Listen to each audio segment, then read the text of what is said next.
Sizinle beraber Melisa'nın hesabındayız. Bu hesapta yapılan hatalardan bahsedeceğiz.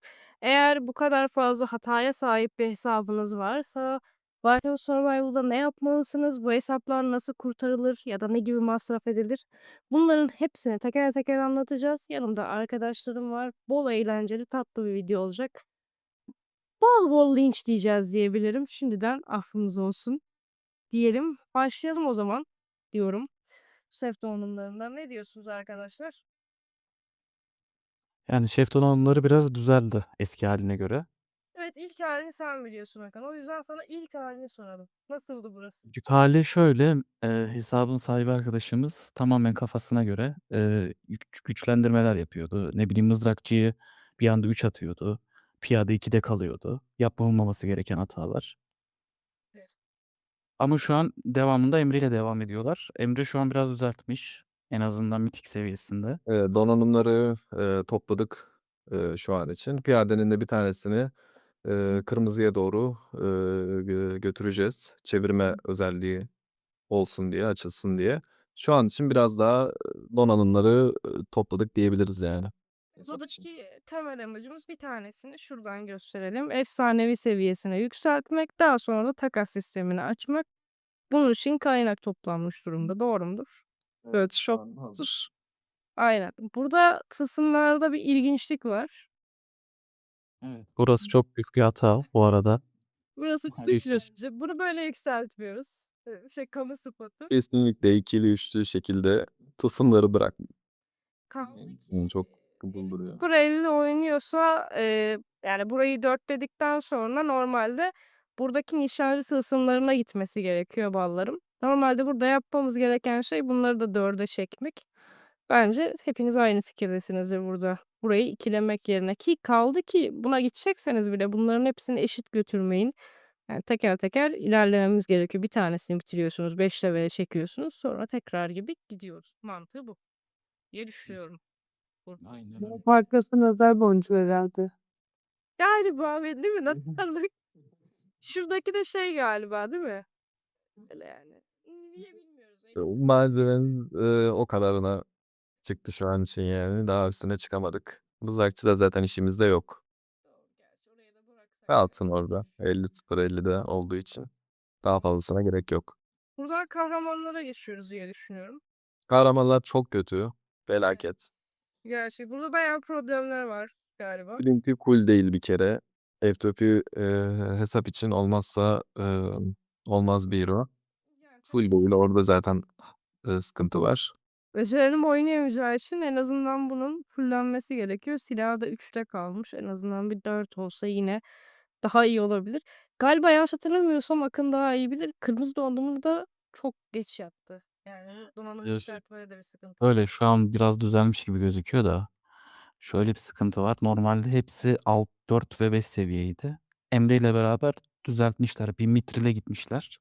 Evet, Yeni bir yaşında İlk önce savunma için. savunmayı aldı. Bunu da zaten 3-4 gün önce falan, bastık yani. Çok da bir zaman geçmedi üzerinden. Yanları niye Kemere yükselttiler? götüreceğiz 20 olarak. Yan donanımları en azından 73-75 yerine 50'de kalsaydı. TP'si var. O yüzden onun için bir sıkıntı yok. 75'e çıkarmakta herhangi problem yok. O zaman buradan mızrakçıya devam ediyorum. Mızrakçı Allah'a emanet şekilde gidiyor. Mızrakçıya daha fazla esans falan, kullanacağız. Mızrakçıyla Sadece işimiz yok. doğru 50-0 oynayacak. Sadece Mia'nın silahına ihtiyacınız var. O da 4 levelde kaldı. burada da mesela kayıplar var. Eldiven ve kemere esans basılmış durduk yere. Evet. Yani şunları bile bırakabilirmiş ama bu tercih meselesi. Alonso'ya geldiğimizde işler daha da ilginçleşiyor. 6-4-2-2 yine kayıp var dediğin gibi. Burası da karışmış. Normalde burada da şunu almamız gerekiyor. Nişancı 20'ye götüreceğiz onu da evet bir evet, sonraki etkinlikte. saldırısını almamız gerekiyor. Buraya gidecek. Çünkü yapmamız gereken en önemli şey bu. Ayakkabıya gitseydi burada savunma geleceği için en önemlisi ilk etapta gözlüğü almak olacak diyebiliriz. Silah da +2'de kalmış. Bu da orası yine 5 yıldız değil. Nihat'ta da galiba yıldız sorunu vardı. 4'e ulaşmış bir toplamışız orayı. Şöyle devam ettiğimizde burada yine donanımlara yanlış basıldığını, işte, kaldığını görebiliyoruz. Burada bayağı bir esans var yine kenarda, kıyıda, köşede. Onar hesaplarsak amma lakin yine de düzeltmişiz diyebilirim. Kahramanlarda lean yok. Salmışız galiba. Lean'e basmadık maalesef. Basamadık. O şekilde kaldı. Daha üstüne de çıkamadık. Philly 4'e gidecek muhtemelen ama Gray'e de burada basması hata tabii ki. Greg de 4'ü bile çıkaramadı yani. O da bir hatadır. Bunların parçalarını için. Fener Kulesi vermiyor mu zaten? Evet, yön fileri veriyor şu an. Evet, ekstra bir parça basmasına gerek yok yani onlara. Philly o şekilde zaten muhtemelen 4'e gidecek. Yine mışı gider. Free şey de veriyor. Bu kahraman görevi diye bir şey var. Buradan her seferinde 10-10 ekstra etkinlikten de küçük küçük geliyor kenardan diyebilirim. Buradan sonra nereye gidelim? Petler mi araştırma merkezine? Size bırakayım. Seçin. Araştırmaya gidelim de göstermesek daha iyi orayı ama olsun gidelim yine de. O zaman kutumuzdan araştırma çekiyorum. Araştırmanın büyüme kısmı iyi başlıyor. Güzel gidiyor gibi gözüküyor. Ama biraz böyle aşağı doğru indiğinizde şunu bakıyorsunuz. Yapılan en tatlı hata olabilir. Bu da burada normalde durmaması gerekiyor. Yani bunu sonuna kadar açmanız gerekiyor. Özellikle araştırma buff'u için. Ama ne yazık ki burada Büyümede eksik bak. kaldık fazlasıyla. Sanırım onun yerine ekonomiyi biraz fazla götürmüşüz. Aşağıya. Ekonomi çok da kötü değil ya. Çok ilerlememiş en azından. Yani Bence ilerlemiş bayağı yani sonuna kadar gelmişler neredeyse. biliyor tabii. Aslında fullemiş de çaktırmasam. Fullemiş de oldu aslında. Acaba orada durduran ne olmuş onu? O da ben durdurdum onu. O yüzden Akıldık akılmış diye yorumladık buradan. Savaş kısmı bayağı ilginçti. Şu 4'e kadar her şey max. 4'ten sonra buraya niye fırlıyor bilmiyoruz. Hiç fikrimiz yok bu arada bu konuda galiba. Onu çözemedim ben daha. Şuraya Araştırıyorum. gitmişiz. Piyade sağlığı tamam. Şunları bu kadar zorlamaya gerek var mıydı emin değilim. Belki de Kesinlikle yok. 4 ise bile gerek yok bence. Saldırıdan devam etmesi gerekiyor. şu ikisini alıp sonra buradan yine piyade Mızrakçı almasına bile gerek yok yani. Mızrakçıyla çünkü iş yok. Sadece ikisini fullese bile yeterli. Sağlıklı sağlık ve piyade öldürülük. bir veriyor zaten. İkisi onun için yeterli. Bu şekilde. Bir de bunları genişletmeleri Alay genişletmelere de basmamış ek olarak. Bu da bir hatadır.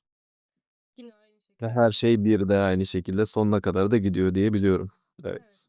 Bir buralar kalmış. Burada da bir tık hatalarımız var. Araştırma bayağı ilginç durumda diyebiliriz kelimenin tamamını. İstatistiklerinde hepsi eşit. 53, 53, 51, 51. Herhangi bir öncelik yok.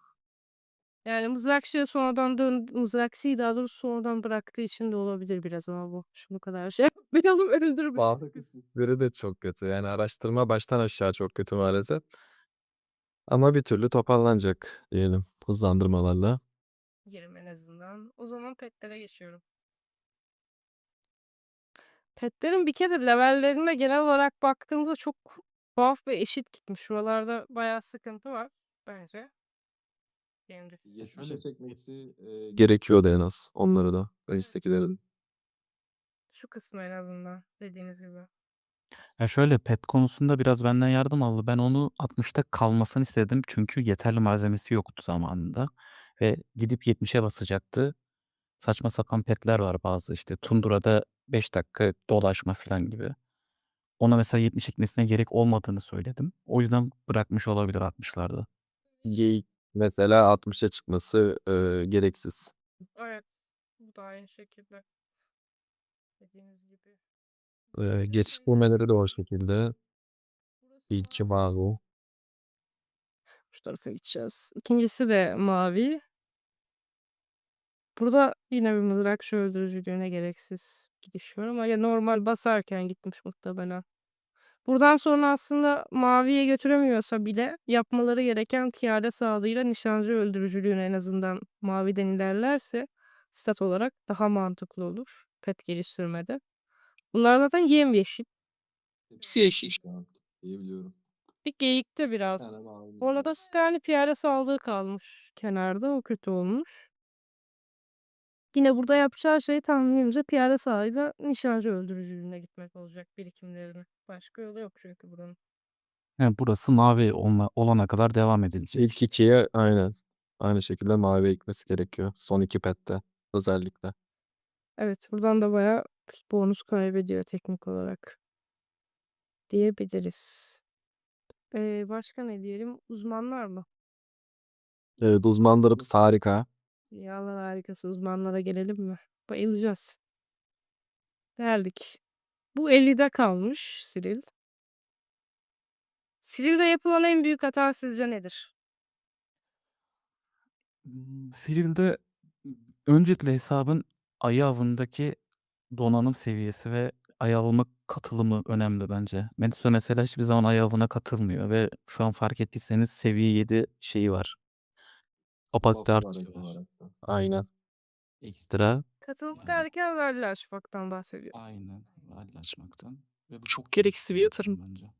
Onun yerine şu ikisine gidebildiği kadar da Dönüşüm ve esansa gidebilirdi. O daha iyi olurdu onun için de. bir de buna çok yükseltmeye gerek yok yani. Şurada gitmenize Onunla da şu an işi yok. Çünkü rally açabilen bir hesap değil. O yüzden o da gereksiz. sadece bunların gerektiği Sadece kadar yeterli. yetenek gerekiyor. Buradaki temel mantığımız bu. Cyril'de geçersek Agnes'e gelelim. Agnes'te durum yine 45 seviyede kalmış. Agnes'teki en büyük sorun, Agnes gerçekten çok fazla buff veriyor. Fener olsun ve gizem rozeti olsun. Şu en azından ilk ve son yeteneği fulllemeniz gerekiyor. Ya da 9 levelde bırakmanız gerekiyor. Burada bayağı bir eksik var. Ne diyorsun?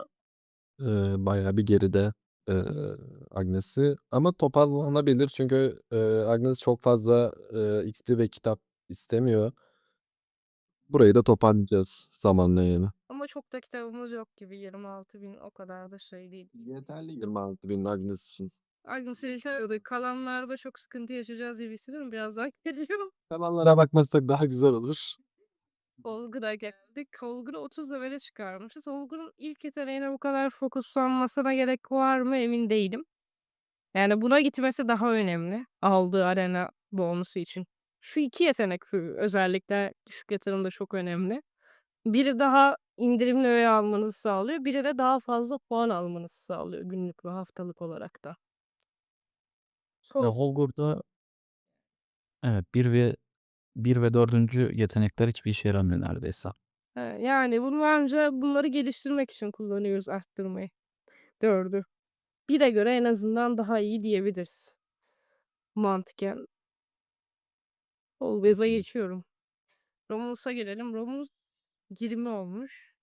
Romulus'a da bu kadar Geride bayağı seviyeleri de düşük. Ya 30'a çıkarttı aslında yeterli hesap için ama iyi olmak için bu Bünye ve 2. skill'ini kullanabiliyor. Oradan da savunma ve saldırı alabilir.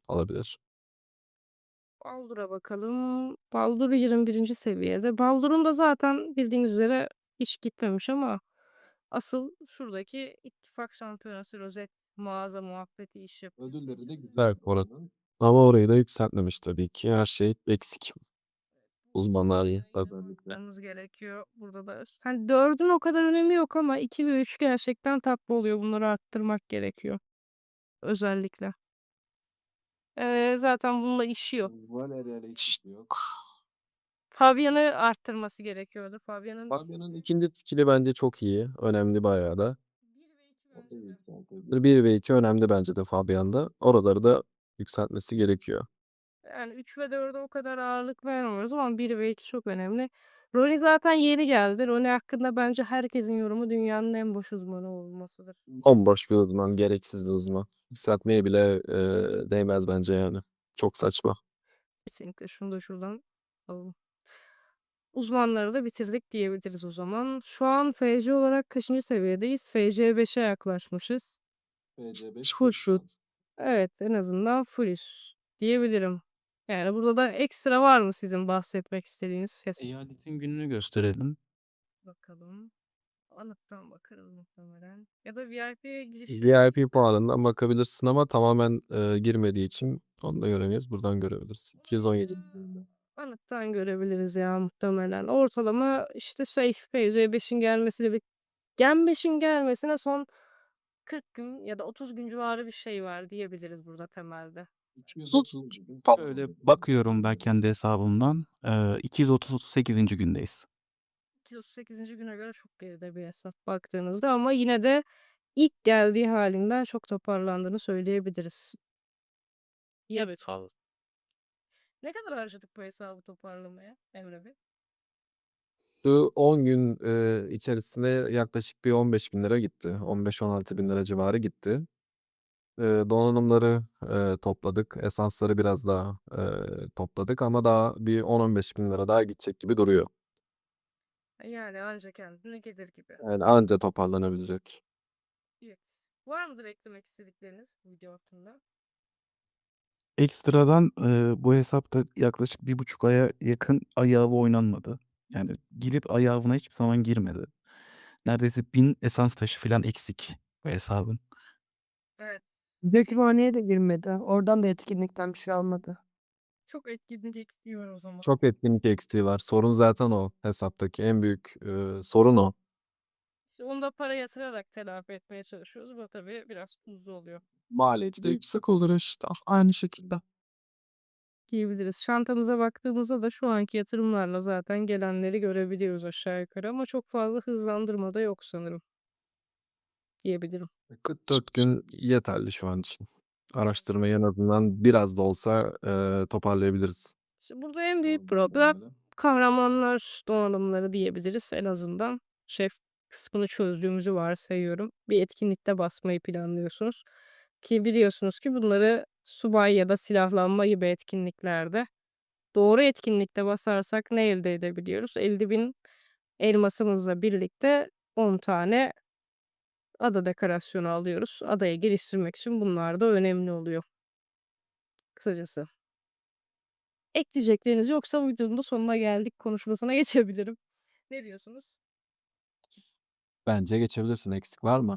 Eksiğimiz yoktur bence her şey anlatıyorum. Yani uzman, kahraman, donanımlar, araştırma, pet, profil, tılsım. Akademiye gerek yok. Tamam, daha eksik bir şey yok. Akademiye de gerek yok. Onu bence silsin yeniden yapsın. Buradan bir bu kadar çağrı sil tekrar oynadan tabii. Sana da buradan bunu Öğrendi ama yine az çok oyunu ya. Toparladı. Aslında VIP ona elması yeter mi? Ona bir baksana hele. Ne kadar elmas gidiyor? 440 bin gereken 10 bin TP'ye 20 bin elmas gidiyor. 100 bine 200 bin, 200, 400, Yetmiyor.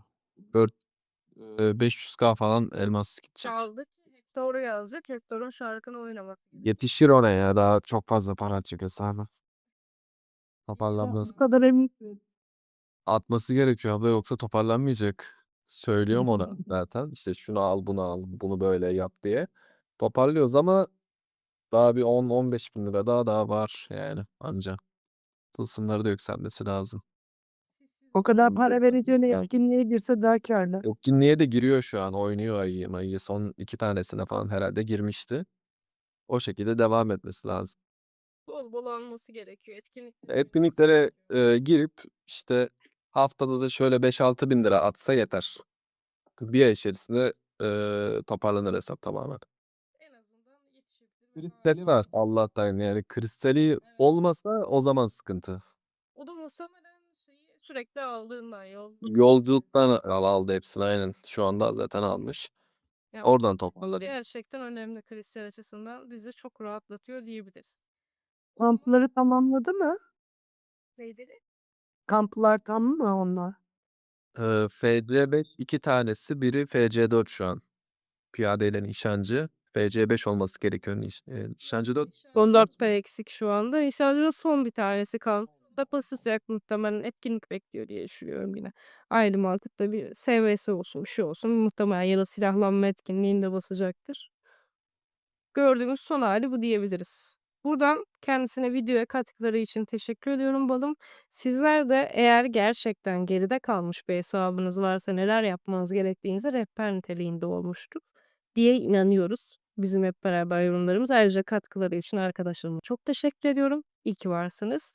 İzlediğiniz için teşekkür ederim. Dilerseniz Telegram grubumuza katılabilirsiniz. Bir sonraki videoda görüşürüz. Kendinize çok iyi bakın ballarım.